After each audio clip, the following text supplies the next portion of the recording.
parler de Ravensbrück quand on a parlé des différents camps, de déportation en Allemagne. Mais en réalité, je n'ai réalisé ce qu'était Ravensbrück que quand ma mère est rentrée.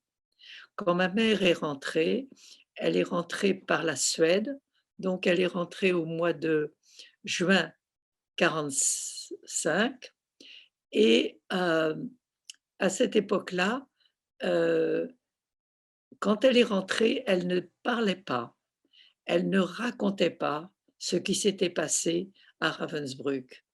Mais par contre, ses amis qui avaient été à Ravensbrück avec elle venaient la voir et entre elles, elles parlaient de Ravensbrück et tout ce que j'ai appris de Ravensbrück, c'est les conversations qu'elle avait avec les femmes qui étaient rentrées comme elle et qui avaient été à Ravensbrück.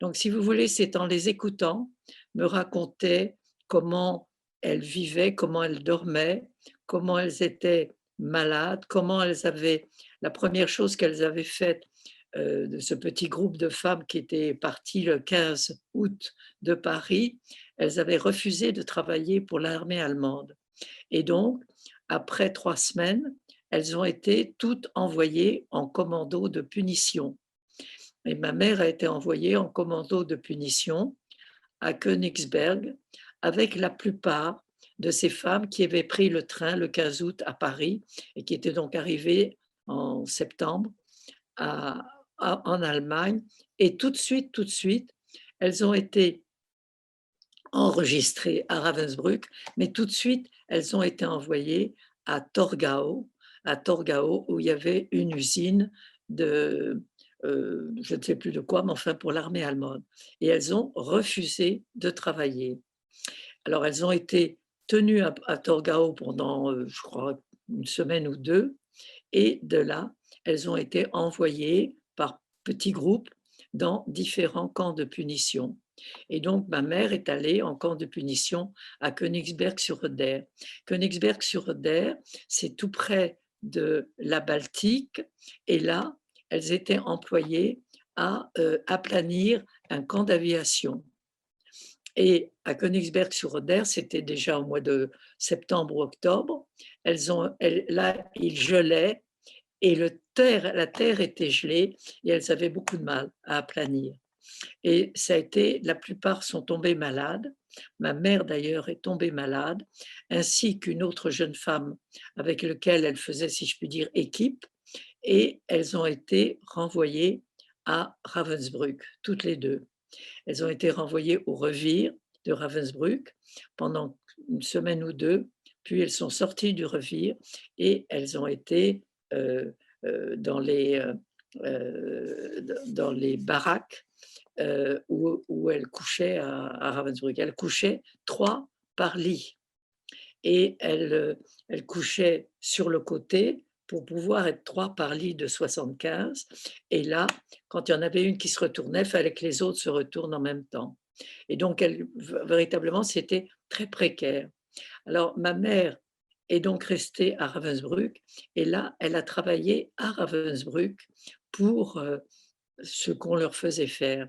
Mais elle s'est toujours arrangée, elle n'a pas reparti en camp de punition, elle est toujours restée à Ravensbrück et elle se tenait entre quelques femmes qui vraiment, supportaient ensemble, si vous voulez, parce que c'était très dur, elles étaient souvent punies et à ce moment-là, elle s'est beaucoup occupée d'une jeune fille qui avait, une vingtaine d'années et qui, était très malade des poumons et donc elle a aidé cette jeune femme à survivre, comme elle d'ailleurs et elles ne se sont jamais quittées et elles sont parties toutes les 2 ensemble quand, il y a eu l'action de Bernadotte qui a demandé que des, jeunes femmes, enfin que des Françaises de Ravensbrück soient emmenées en Suède.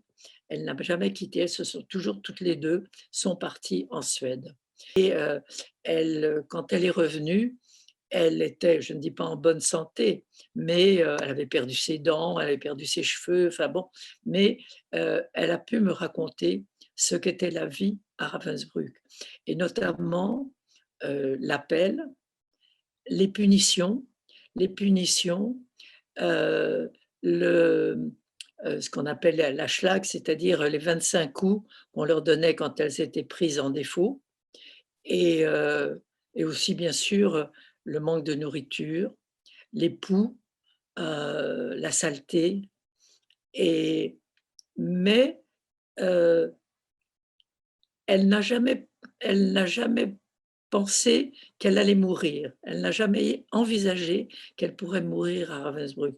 Plusieurs de ses amies sont mortes, mais elle a toujours tenu. Elle n'était pas très jeune. Ma mère avait 42-43 ans. Heu, ce qui me frappe quand je vais à Ravensbrück, c'est, heu on ne le voit plus puisque toutes les baraques ont été détruites, mais cette espèce de lieu de concentration de personnes, puisqu'elles étaient 2 ou 3 par chalit, de plusieurs étages. Donc si vous voulez, vous aviez une espèce de congestion de personnes, heu dans des conditions véritablement très pénibles. Ce qui était très pénible, je crois, à Ravensbrück, c'est d'être, d'abord maltraité bien sûr, mais c'était cette espèce de ne pas pouvoir dormir normalement, de ne pas pouvoir même avoir des moments de détente ou de repos. Ou bien il y avait les appels et on les envoyait travailler, mais heu, elles n'ont jamais elles étaient tout le temps heu, sous cette espèce de pression, de travail, d'obligation, de faire des choses qui leur étaient pénibles. Rester debout pendant l'appel, c'était horrible. Eh ben, il fallait le faire. Si elles tombaient, il fallait les ramasser. Si elles faisaient la moindre chose, elles étaient battues. Si vous voulez, ça a créé des liens tout à fait étonnants et je comprends que quand maman est revenue, elle ne voulait voir que des personnes qui avaient été à Ravensbrück comme elle. Les autres, elle disait: «Ils ne peuvent pas comprendre, ils ne peuvent pas réaliser, donc c'est pas la peine». Moi, au moins, avec les autres, on se rappelle des souvenirs. On a vécu quelque chose ensemble et quelque chose qu'on ne peut pas oublier et qu'elle n'oubliera jamais. Ce que je voudrais, c'est qu'on se souvienne de, heu si vous voulez, d'abord des risques que les femmes ont pris quand elles faisaient de la résistance. Elles étaient elles savaient qu'elles prenaient des risques. Alors je crois que ce qui est important, c'est de montrer que ces femmes, comme ma mère, c'est pour montrer que ces femmes, c'est qu'elles ont eu le courage de s'engager. Parce que les hommes s'engagent, classique, mais que les femmes s'engagent, c'était pas classique. Et à cette époque-là, je vous assure que c'était même étonnant que les femmes décident de s'engager dans la résistance pour, pour faire en sorte que l'Allemagne, un beau jour, s'en aille de la France. Et ça, c'est ça que je veux transmettre. C'est le voyage que devons faire à Ravensbrück, que nous devions faire l'année dernière, qu'on ne pourra pas encore faire cette année, on le fera l'année prochaine. Et je vous assure que les jeunes qui viennent avec nous, qui sont nombreux, on est une cinquantaine de jeunes, ils y tiennent et ils veulent venir à Ravensbrück. Et pas seulement parce qu'ils ont un parent qui a été arrêté, ils veulent aller à Ravensbrück témoigner pour les femmes qui se sont battues en France pour, contre l'Allemagne, qui sont allées à Ravensbrück, qui en sont revenues pour quelques-unes et qui ont toutes cru à l'Europe. Et il faut faire l'Europe. Il faut véritablement que Ravensbrück soit un lieu européen de femmes décidées, de femmes courageuses. Tous mes petits-enfants, j'en ai 11 mariés, donc il y en a qui sont mariés, pas mariés ou seuls.